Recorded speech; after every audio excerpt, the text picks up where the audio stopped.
to be a part of a community, you gotta meet people. How in the world do you make friends while you're out cruising? Hi, I'm Nika Waters, and you're listening to the Boat Galley Podcast, your podcast source for answers to all your cruising questions. Because let's face it, this lifestyle is a little different, and it's not just beaches and umbrella drinks. Today's episode of the Boat Galley Podcast is sponsored by Marmara Imports. Their hand-loomed, fair trade, organic cotton Turkish towels are highly absorbent, dry quickly, fold flat, and are soft and luxurious. They're perfect for life aboard. Use coupon code PODCAST10 for 10% off any order of $40 or more. MarmaraImports.com. More than a towel.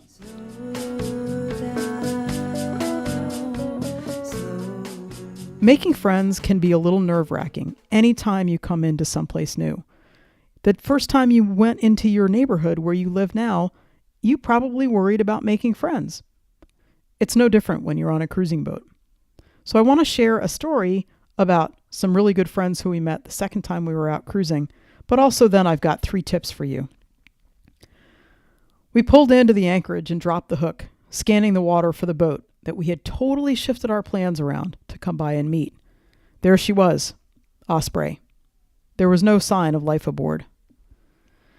These were people who we'd met literally only in passing. Like literally, they passed us on the ICW one nippy November morning. But we had connected through some combination of the internet, dumb luck and timing, and the single sideband radio. Thanks, Chris Parker. You didn't even know how much you enabled us to get together. We decided that each boat would anchorage hop, meaning skipping a couple of islands, to meet for real, hoping that our children would hit it off and absolutely make some of the kid loneliness that sometimes happens go away. They were a kid boat also, so were we. Neither one of us had really run into anybody that we'd hit it off with. In our case, I don't think we'd seen a kid. Actually, we hadn't seen a kid boat since we'd left. We got ourselves sorted out. We dropped the hook, cleaned up, put the mainsail cover on, washing any dishes that had gotten chucked into the sink, putting out the ladder, getting our shower stuff ready. We still didn't see any movement on Osprey. Julian and Bea set up school in the cockpit, negotiating books and journals as they sat on either side of the cockpit. And I dropped in a kayak, put the life jacket on, and I took a breath and paddled over to a boat that still showed no sign of life. The dinghy was on the back, though, so I figured they were probably home. Who knows? Maybe they had a couple of dinghies. I wasn't sure. I knocked on the side of the hull. Osprey, Osprey, Calypso. It didn't sound like there was anybody inside. And I thought, geez, maybe I should have called on the VHF. Maybe we should have just stuck to our plan of not island hopping, and we should have spent more time in the islands north of here. Maybe this isn't going to work out. Maybe all the self-doubts. Every single thing that I worried about went racing through my head as I'm hanging on, actually, as I was keeping myself off of the boat in the kayak. Those sides looked so high as I was way down in the water. And then a head popped up the companionway. Hey, are you Nika? I'm Wendy. And the conversation just took off. I went over and hung onto the side, and an hour or more later, I was still hanging on. We were still talking. Our kids still hadn't met each other. And Wendy said, bring the kids over for a movie later. Why don't you come for dinner? And I grinned. Jeremy got a huge lobster this morning, and we'll bring it over. That lobster tail, by the way, was way big enough for all of us to eat. And 10 years later, we're still friends. It's still the Calypsos and the Ospreys. And in fact, when I was at the Annapolis Boat Show in the spring, I went and spent the night with Wendy and Johnny. All right, fine. Yep, you had kids on board. They had kids on board. Serendipity played a part. We can talk about the magic of the internet and how that all worked also. But how does this apply to you? What does this mean for you when you are going cruising? And yes, everyone is totally different. But here are 3 tips that I have to share with you to help you break the ice.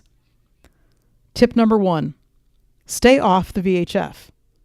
This may sound a little bit counterintuitive, but instead of grabbing your cruising guide or hopping around and trying to get onto this kind of weird Wi-Fi connection that maybe works and maybe doesn't, and searching on Noonsite or Facebook, don't get on the VHF.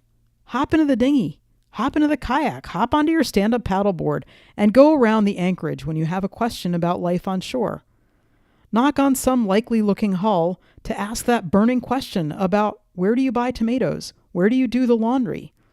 You probably have a question any anchorage you go into, and someone who's been in the anchorage already probably has the answer. And I don't know about you, but everybody I've met loves to be an expert. Say hi, share your name and your boat name, explain you just came in from beautiful bay down the way. You don't have to hang onto the side for hours, and you definitely don't have to share a lobster, but you will make friends faster by approaching in person than you will by hiding behind the VHF. Yeah, this is the old-fashioned way of doing life. Go knock on the hull and say hello. Tip number 2, share your bounty. Let's say you've had amazing fishing luck on that last little bit coming into an anchorage, or you decided to go fishing in the morning before you left the anchorage and you've got something really massive that you have that is sticking in your fridge. Maybe your fridge isn't large enough to hold it all, or maybe you just know you can't eat it all before it goes bad. Butcher that thing up, portion it out, and then go around the anchorage offering it up. Not for sale, but because you want to share. What a great way to meet people. Hi, I caught a wonderful mahi-mahi this morning, and we've got too much for us to eat. Would you like some? I bet you'll get a hi.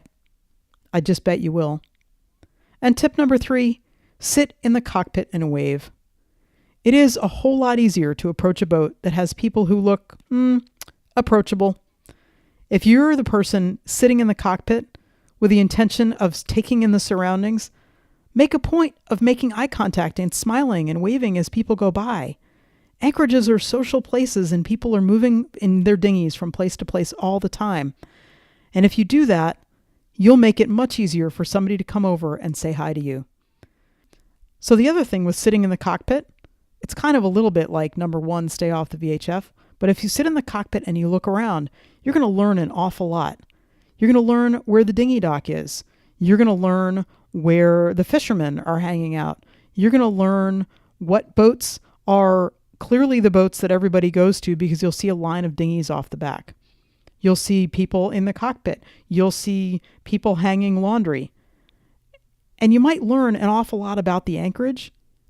But the other thing, if you're sitting in the cockpit and smiling and waving as people go by, I bet you'll probably get somebody waving back at you. Asking questions and being interested is a great way to make friends, whether you're on land or in the water.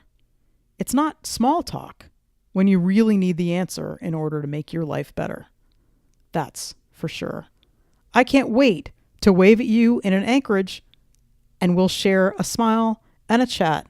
And yeah, you can certainly hang on the side of my boat, and I'll probably invite you into the cockpit to come for a sit. Thanks again to our sponsor, MarmaraImports.com. More than a towel, use with imagination. And thanks for listening to the Boat Galley podcast. If you like this episode, be sure to subscribe and tell your friends about it.